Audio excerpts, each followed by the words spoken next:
చిన్న బిడ్డ శ్రీదేవి అవన్నీ నాయకుడికి వెళ్ళిపోతున్నదని బాయి కాడి వేయింది ఆ బాల శ్రీదేవి బాయి లోపల గిడే శ్రీదేవి అమ్మవారు శ్రీదేవి గుండి ఎప్పుడు నిన్ను ఏదుకోని వచ్చి కడప కలిగింది కడపకి ఏదో పసుపు బొట్లు పెట్టి పువ్వు బొట్లు పెట్టి నామాయి కడప బాకి తీరుతున్నది ఒకవేళ నేను చచ్చిపోతే నా అత్తగారింటి కాడ ఒక్కరు పోతాయో అన్నది అవనికి లంగ దొంగ పేరు ఏరన్నది ఓ రామ రామ నానాయి కడప బాకి తీరుతున్నది అడవిలో శ్రీదేవి ఎప్పుడు కూర్చుని దగ్గర బచ్చలు పల్లాకి లోపల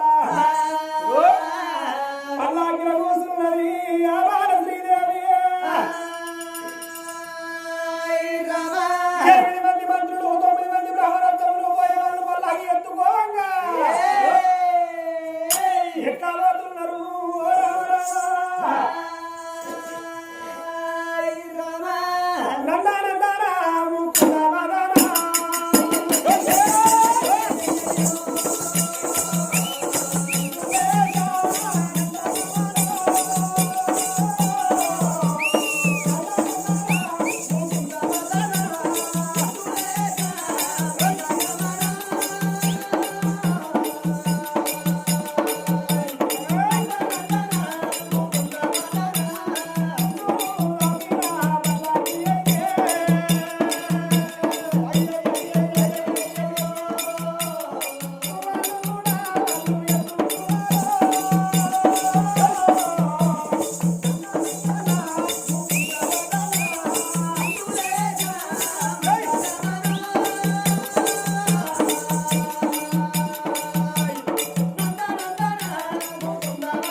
కోడలు అంటే కోడలు కాదు మన మరదలు.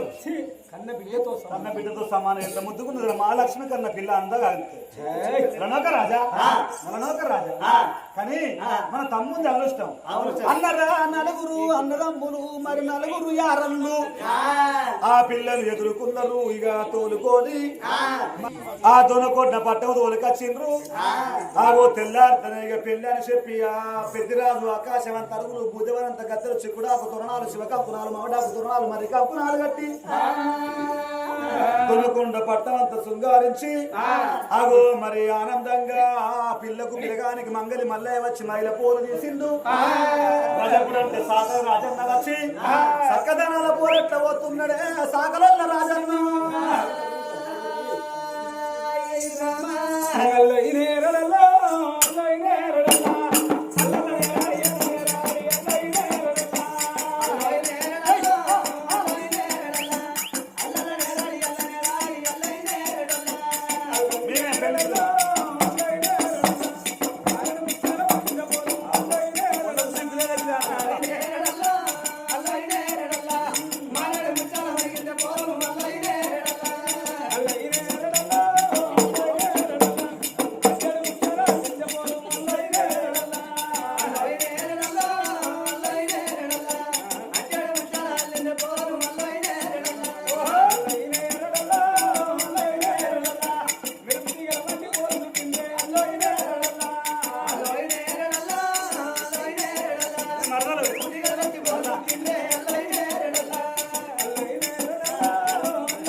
చంద్రబలమాని నాలుగొద్దుల నాగవేలు చేయిస్తావా అని నా తమ్ముడా నా బిడ్డ మరు బిడ్డలకి లెక్క ఉన్నావు బిడ్డ మీకు లెక్కమైంది వెనకటి కాలం లోపట 4 వద్దులకు నాగవెల్లి వేసేది మీకు 4 వద్దుల నాగవెల్లి వేస్తా బిడ్డలారా మీరు పాప పుణ్యములు దిగకుండ్రి బిడ్డ ఆగో ఊరు బయట ఉన్నది రంగుల మేడ మీద ఎండిగా పోయేదం భార్గవ సూతం ఆడుకుంటూ ఉండుండ్రా మీకు నాగవెల్లి ఎత్తనా అని ఆగో పోలు రాజును 7 ఏళ్ల పిల్ల శ్రీదేవిని ఆగో రంగుల మేడ వెలిగి తోలుతున్నాడు ఆ పెద్ద రాజు